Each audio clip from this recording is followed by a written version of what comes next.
Keep your heart with all diligence. What a word! Pag sinabi mong keep, in other translation, guard.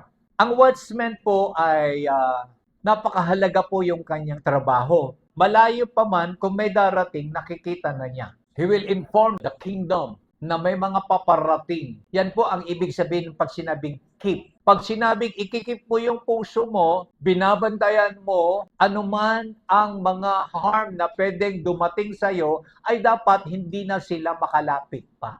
Ganyan ang ibig sabihin ng pagbabantay. Keep, guard. When you say keep, it is just like the watchman guarding the walls of the kingdom. That's who you are. Yan dapat ang gawain mo.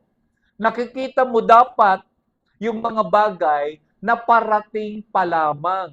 Ganyan ka kamahal ng Diyos. He has given you the power and the ability to keep your heart. Binigyan ka ng Diyos ng kaparaanan, binigyan ka ng Diyos ng kapangyarihan na gwardyahan ang puso mo. Madalas, dito tayo nadidisgrasya. Hindi natin binantayan yung ating pag-iisip. May mga pumasok dyan na hindi dapat pumasok na ginamit mo yan upang ikaw ay mag-isip, upang ikaw ay mamili, at dahil sa iyong pag-iisip, dahil sa iyong pagpipili, naapektuhan ang feelings mo. May mga inputs na hindi mo ginardyahan. You did not keep your heart. You did not guard your heart. You did not function as a watchman. Kaya mahalaga na bantayan mo. Totoo na hindi mo mapipigilan ang mga tao sa paligid mo na magsalita, pero may isang bagay na pwede mong pigilan. And that is, it's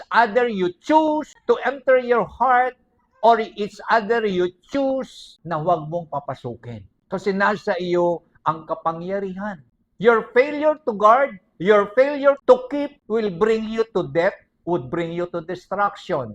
Wala kang dapat sisihin kundi sarili mo. Kasi ang paggugwardya ng puso mo nakadepende palagi sa iyo. Kapag ginwardya mo ang puso mo, you will not do it alone. Why?